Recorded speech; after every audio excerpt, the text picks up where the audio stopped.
हमारे साथ senior journalist और तजिया कार जनाब नसरुल्लाह मलिक साहब मौजूद हैं।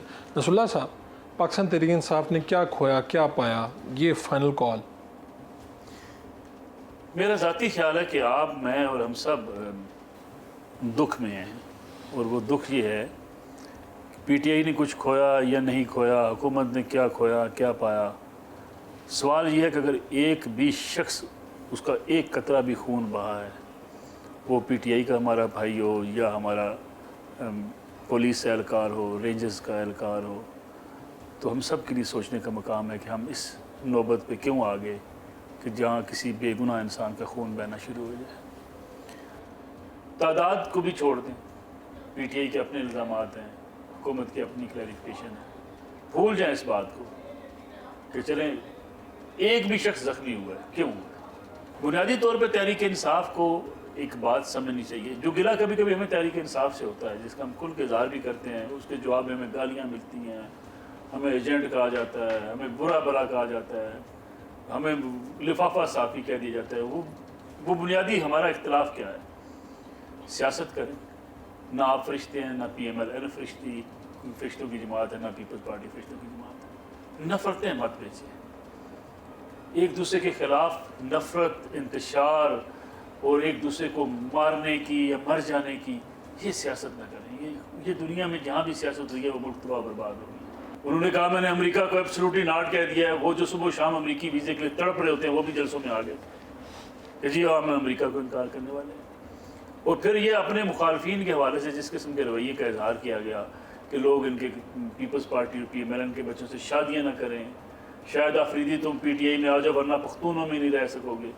ये वो नफ़रत की सियासत है जिसने PTI को पॉपुलैरिटी दी, PTI पॉपुलर हुई, और इसी कार्ड को वो आज तक इस्तेमाल करते चले आ रहे हैं। ये बताइए मलिक साहब, आप भी इसी मीडिया में हैं और कई सालों से हैं, ये जो बात बार बार की जा रही है कि जी वहाँ पे ये जो कॉल थी, डी चौक में जो कुछ हुआ वहाँ पर इतनी बड़ी शहादतों की तादाद है जनाब कि बताई नहीं जा सकती, और मीडिया को रोका जा रहा है और मीडिया इस वक्त झूठ बोल रहा है। देखिए, पहली बात तो ये है कि ये कहना कि बहुत बड़ी तादाद है, सच्ची बात है, इसको तो दिल तस्लीम भी नहीं करता। ऐसा हो नहीं सकता कि बड़ी तादाद में लोग अपनी जान से हाथ धो बैठे और आपको कहीं पता ही नहीं चले। पूरे पाकिस्तान के कोने कोने से अगर लोग आए थे, किसी के वर्षा मैदान में आ जाते, वो कहते जी हमारा बच्चा था, या किसी का भाई आ जाता, कितने लोगों को अब तक लाया जा सका। और बदकिस्मती ये हुई कि जब ये वहाँ पे ऑपरेशन हुआ, उसके फौरी बाद 100 तादाद 103 हो गई। एक तो यूट्यूबर है वो लिख रहा था कि अब 105 हो गई। जैसे कोई कंप्यूटर बैठ के गिनती कर रहा हो, भाई आप रिपोर्टिंग में कर रहे हो, वहाँ कर रहे हो, वहाँ पे खड़े सड़क पे आप गिनती कैसे कर रहे हो? मेरे ख्याल में ये पैनिक इतना फैलाया गया, और लगता ही है कि इसमें बहुत एग्जैजरेशन है।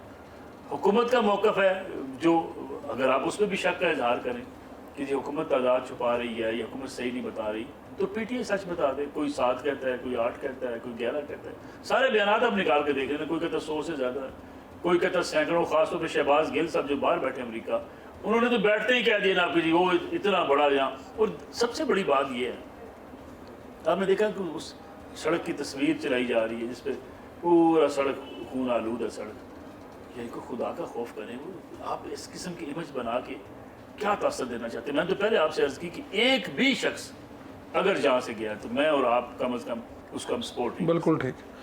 तो और उसके लिए हम चाहते हैं कि इस किस्म का माहौल ना बने। लेकिन मुझे सवाल ये है, क्यों हम रियासत से टकराना चाहते हैं?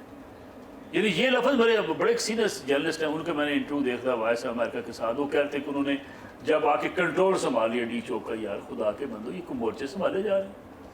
एक सियासी जमात ने डी चौक पर आकर कब्जा कर लिया, एक सियासी जमात तमाम जो है वो रुकावटें अबूर करते हुए तोड़ते हुए इस्लामाबाद पहुंच गई। दुनिया के किसी मौजूद मुल्क में ये काम होता है?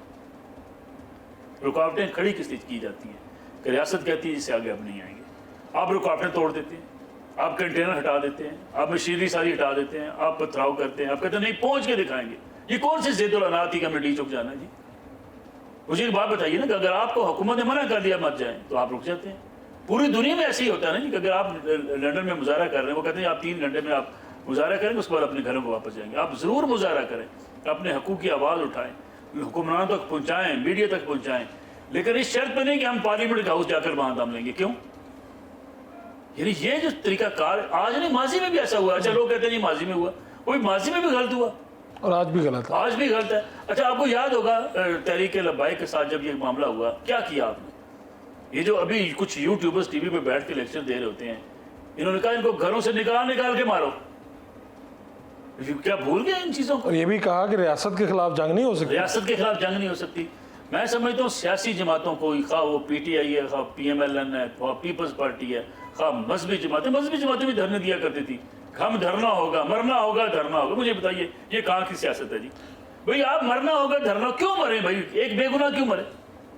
یعنی ایک بچہ بھی مرے کیوں مرے؟ کسی غریب کا بچہ مرتا ہے. دیکھیں لوگوں کی ٹوٹی چپلیں پہن کے آتے ہیں لوگ, کپڑے ان کے پھٹے ہوتے ہیں, جیب میں ان کو 200 روپیہ نہیں ہوتا, اور یہ جناب کنٹینر بنایا جاتا ہے قائدین کے لیے. کنٹینر میں کھانے پینے کا سامان بھی ہوتا ہے, بلٹ پروف گاڑی بھی ہوتی ہے. مجھے بتائیں کس لیڈر کا پاکستان کی تاریخ میں, کس سیاسی لیڈر کا کارکن جو ہے ان کا بچہ بیٹا بیٹی آ کے ایسے ٹوٹی ہوئی چپل کے ساتھ سڑک پہ کھڑے ہو کے احتجاج کرتی ہے؟ یعنی کل جو کہتے تھے جی کہ نواز شریف کے 2 بچے جناب, بہن جیل چلے گئی, باپ جیل چلا گیا, دونوں بیٹھے لندن میں مزے کر رہے ہیں, یہ کہا کرتے تھے نا. اب سوال اٹھتا ہے کیا ایک ابا جی جیل میں ہیں, پارٹی ساری جو ہے وہ ماریں کھا رہی ہے, دونوں بچے لندن بیٹھے ہیں؟ پھر یہ سوال بھی ہونا چاہیے. آپ اپنے بچوں کو محفوظ رکھیں, قوم کے بچوں کو مروائیں, خواہ وہ رینجر کا بچہ ہو, خواہ پی ٹی آئی کا بچہ ہو, خواہ پیپلز پارٹی کا بچہ ہو, خواہ پی ایم ایل این کا بچہ ہو.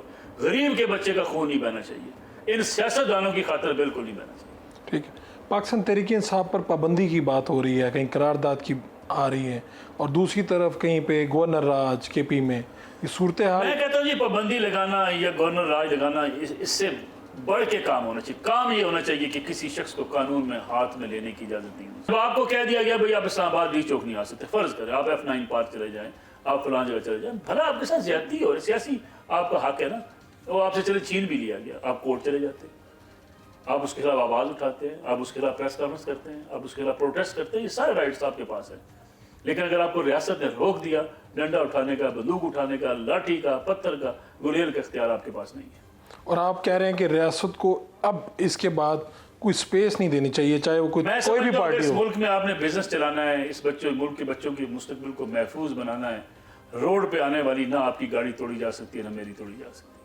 جس نے پروٹیسٹ کرنا ہے اس نے ٹائم دینا ہے, اس ٹائم سے لے کے اس ٹائم تک ہم پروٹیسٹ کریں گے, اس کے بعد ہم اپنا پروٹیسٹ ختم کر کے چلے جائیں گے. مجھے بتائیے دنیا کے کسی ملک میں قبریں کھودی جاتی ہیں؟ اسلام آباد کی شہریوں نے قبریں بھی دیکھی ہیں 2014 میں, قبریں کھود دی گئی. یعنی آپ کا کیا امیج کیا تھا پوری دنیا میں کہ سیاسی جماعتیں فیڈرل کیپٹل اسلام آباد کے اندر قبریں کھود رہی ہیں کہ یہاں ہم دفن کریں گے. کس کو دفن کریں گے؟ آپ خود دفن ہو جاؤ یار, مرو. لوگوں کے غریبوں کے بچوں کے لیے قبریں کھود رہے ہو. خود تو مزے سے ایک صاحب کینیڈا بیٹھے ہوئے ہیں جناب, آرام سے ان کی فوٹیج آتی ہے. میں اب کیا کہوں, اس پہ بھی کچھ لوگ ناراض ہو جائیں گے, اتنے مزے سے چل رہے ہوتے ہیں, پرفضا قسم کے مقام پہ زندگی گزار رہے ہیں. جو بچے آپ برباد جاتے ہیں ان کا ذمہ دار کون ہے؟ سوال یہ ہے کہ کسی بھی سیاسی جماعت کو یہ حق حاصل نہیں. فرض کریں جج آپ کے خلاف فیصلہ غلط دیتا ہے, آپ جج کو گولی مار سکتے ہیں؟ ریاست کا کام دنیا کے اصول کو پڑھ لیجیے گا, یہ دنیا کا اصول ہے. ریاست اگر آپ کے خلاف جبر کا فیصلہ بھی دے دے, وہ قیامت کے روز پکڑا جائے گا ناانصافی پہ. لیکن آپ اگر اٹھ کے فیصلہ کریں گے کہ میں اس جج کو ہٹا دوں گا, اس کو مار دوں گا, اس سے انارکی پھیلتی ہے, اس سے پھر نہ ملک چلتے ہیں, نہ جمہوریت چلتی ہے, نہ ریاست چلتی ہے. ملک صاحب آپ کا بہت بہت شکریہ.